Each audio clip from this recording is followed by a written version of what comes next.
दानोळीत दुचाकी चोरट्यास ग्रामस्थांचा चोप, सीसीटीव्हीच्या मदतीनं पकडून पोलिसांच्या स्वाधीन.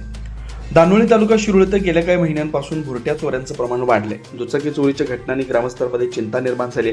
3 दिवसांपूर्वी माळवाडी येथील विनायक दळवी यांच्या घरासमोर लावलेली स्प्लेंडर दुचाकी चोरीस गेली होती.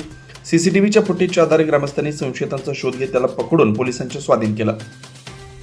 मिळालेल्या माहितीनुसार दानोळीतील माने कोपरा परिसरातून काही दिवसांपूर्वी कोळी यांची मोपेड रात्रीच्या अंधाराचा फायदा घेत चोरट्यानं लंपास केली होती. एकाच परिसरात दुचाकी चोरीच्या 2 घटना घडल्यानं ग्रामस्थांनी सतर्कता वाढवलेली होती. विनायक दळवी यांची दुचाकी चोरीस गेल्यानंतर गावातील तरुणांनी परिसरातील सीसीटीव्ही कॅमेऱ्यांचे फुटेज तपासले. त्यामध्ये येथील एका व्यक्तीच्या दुचाकी घेऊन जाण्याचं दृश्य आढळून आल्याचं सांगण्यात आलं. त्यानंतर ग्रामस्थांनी संशयितांचा शोध सुरू केला. संशयित म्हैसाळ तालुका मिरज येथील अल्लाउद्दीन असलम गोलंदाज असून तो दानोळीत बांधकाम कामगार म्हणून राहत असल्याची माहिती समोर आली. ग्रामस्थांनी त्याचा शोध घेत माने यांच्या घरी जाऊन त्याला पकडलं. यावेळी संतप्त ग्रामस्थांनी त्याला चोप देत पोलिसांच्या ताब्यात दिलं.